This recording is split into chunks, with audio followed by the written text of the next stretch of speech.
Hello everyone, myself Dr. Abhishek Garg. I am a physiotherapist and today I am here to just discuss few things. Lockdown में बहुत सारे फ़ायदे हुए, कुछ ज़रूरतें थी लॉकडाउन की, बट स्टिल एक जो बहुत फिज़िकल नुकसान जो हम सबको झेलना पड़ा, that was wrong posture. Working in wrong posture at work from home, सबसे बड़ा उसके कारण नुकसान हुए कुछ मस्कुलोस्केलेटल प्रॉब्लम्स.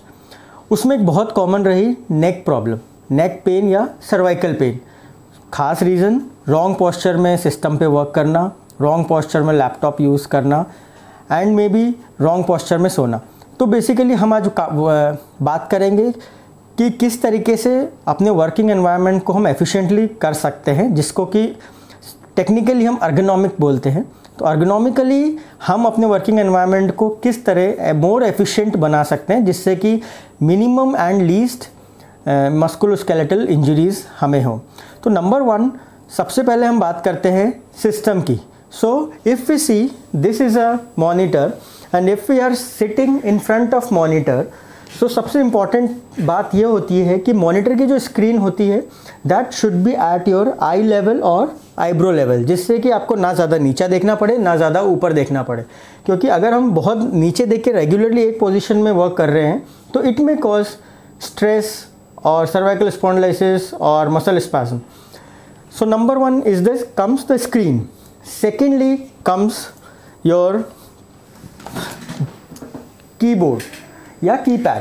तो कीबोर्ड या कीपैड के लिए इम्पॉर्टेंट इज़ कि your elbow should be rested at any place.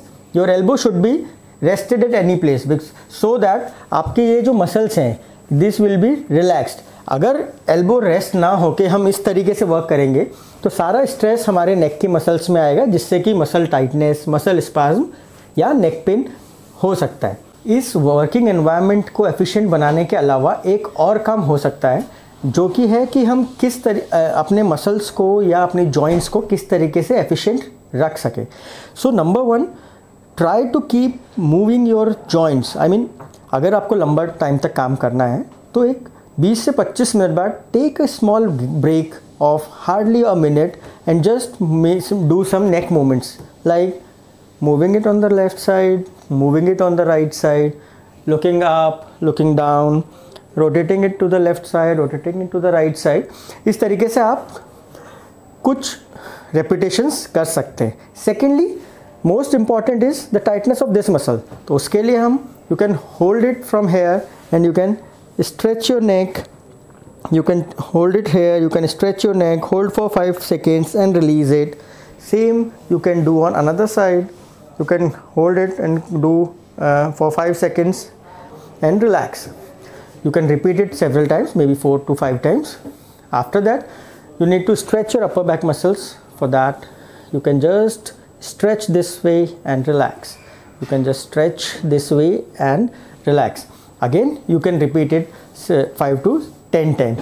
This may relax your tightened muscles so that you may feel relieved and you may feel better in your working and it will make your work efficient.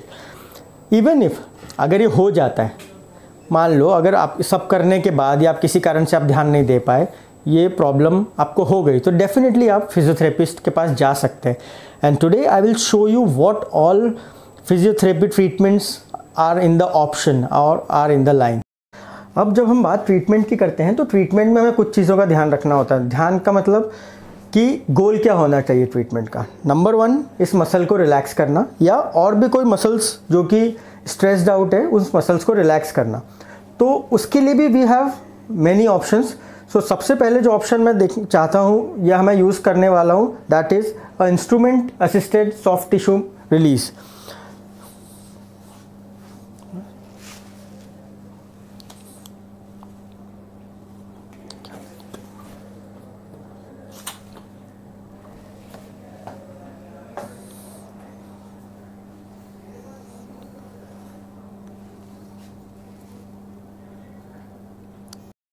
इससे ये इस muscles के बीच में जो nodes हैं, इस muscles में जो टाइटनेस है, that we can release it. To relax this muscle is we have vacuum therapy, vacuum cups, जिसको हम as per the requirement, as per the need of the patient हम इसको प्लेस करते हैं throughout the muscle. This will definitely help to release the tightened muscles. Another thing that we can do with these cups are dynamic cupping. Dynamic cupping में हम cup को through the direction of fibers move करते हैं just to relax the muscle.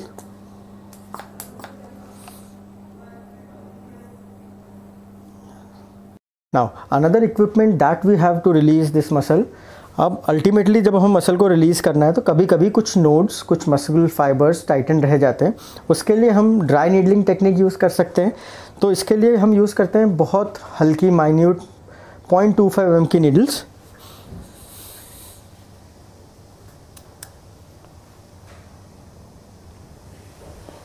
These are painless.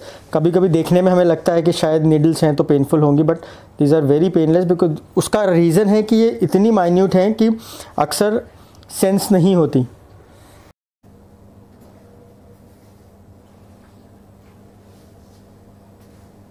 Muscle relaxation के बाद अब बात आती है जॉइंट्स की, क्योंकि अल्टीमेटली हमें जॉइंट को एडजस्ट अलाइन करना ज़रूरी है. अदरवाइज मसल्स फिर टाइट होंगी और फिर जॉइंट पे स्ट्रेस बढ़ सकता है, जो कि आगे नर्व कंप्रेशन में भी बदल सकता है. तो बेसिकली अब हम इसको थोड़ा एडजस्ट करने की कोशिश करेंगे. रिलैक्स.